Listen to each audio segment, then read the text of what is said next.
Origin Jazz Home Studio Reaction. This is how America intends to use drone swarms to the skies. This didn't age well. At least it owned Florida.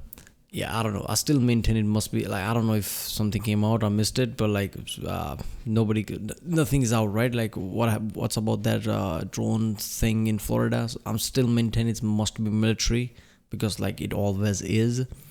So yeah, I guess something like this. They're training something like this, right? They have to train in their own country before like actually using somewhere else, right? That's how B2 was used in like area 51 around place, right? Nevada and everywhere where people saw UFOs back then. This is similar shit happening today. Social media and like internet is much active compared to like long before. So yeah, it's gonna be a thing, and military is gonna have contingencies where they're just gonna deny things until one day they won't. This shit is what happening in Florida, I'm pretty sure. But let's watch this one. This is gonna be interesting. This is by the channel Sandbox, obviously. So yeah, let's do it.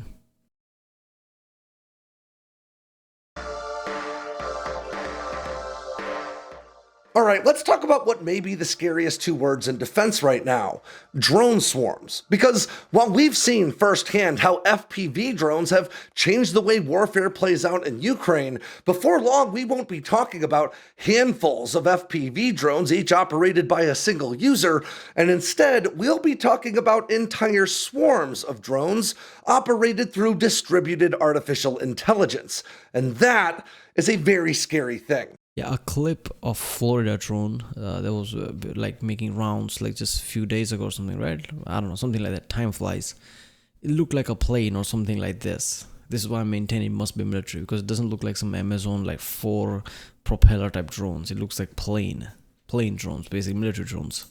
Especially for air defenders, because no matter how good your air defense system may be, all systems have what we call a saturation point. Now, the saturation point for an air defense system is, very simply, when the system becomes overwhelmed and can no longer identify, target, or engage any more threats. And you can reach a saturation point in a number of different ways. There may be more threats than your software or hardware can track, or there may just be more threats than you have interceptors. And at that point, any threat that you don't manage to engage is going to make it right on through.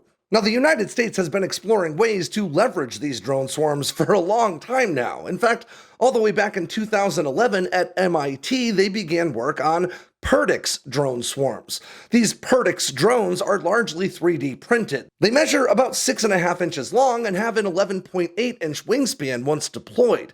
And these drones are small enough that they've even been launched out of the flare canisters of an F-16 in early testing back in 2014. In October of 2016, 3 U.S. Navy F/A-18 Super Hornets deployed around 103 of these Perdix drones in a single sortie. Those drones went on to collaborate with one another to identify a target for their surveillance and go on to execute that mission. And that's what's so interesting about these Perdix drones. Rather than taking their cues from a lead aircraft, like say the Air Force's Skyborg program that aims to pair crewed fighters with AI-enabled drones that will take their cues from the pilot on board that fighter.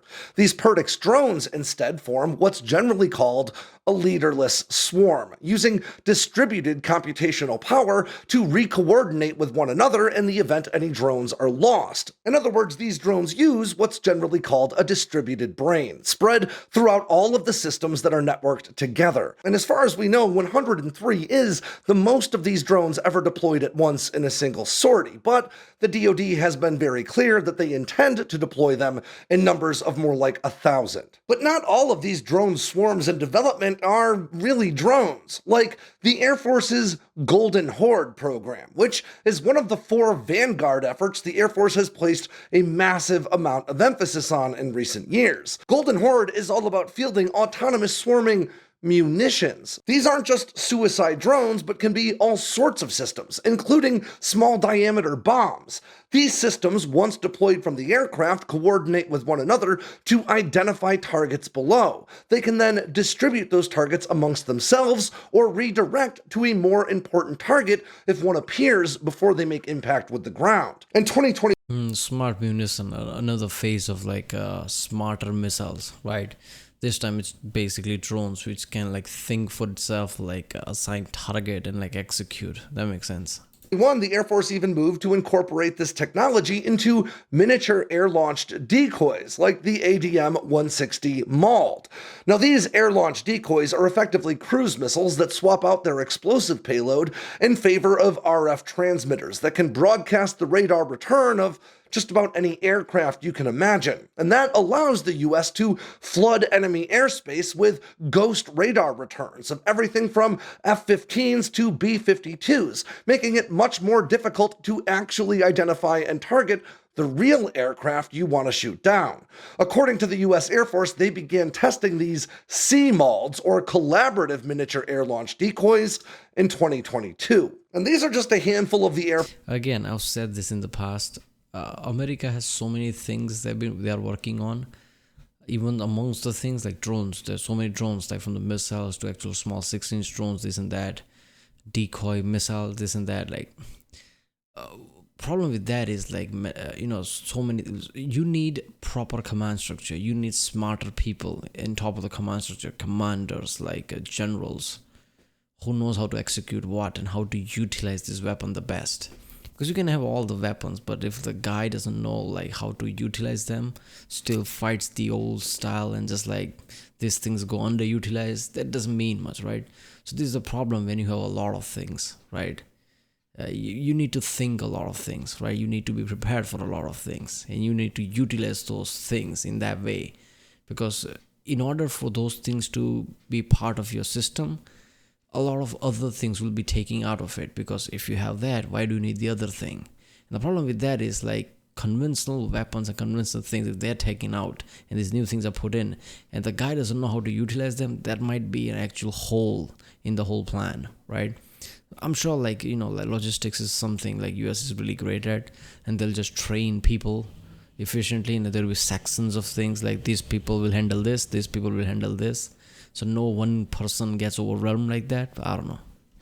Air Force's efforts, all aiming to return to what they call air power en masse. You see, for many years now, the Air Force has focused on fielding extremely capable platforms that can do a wide variety of missions. But losing those extremely capable platforms in combat could be a real problem in a large-scale fight. And that's why the Air Force is now focusing on fielding a wide variety of systems, a high-low mix, ranging from extremely inexpensive single-use suicide drones all the way up to extremely capable and expensive AI-enabled collaborative combat aircraft meant to fly alongside the most advanced stealth fighters in the world. And by fielding this distributed mix of systems, the Air Force aims to completely overwhelm enemy air defenses, reaching their saturation points very quickly and effectively dominating the airspace, completely overrunning enemy positions with a high volume of aircraft, the same way the US did in World War II, except this time with far fewer pilots being sent home in boxes.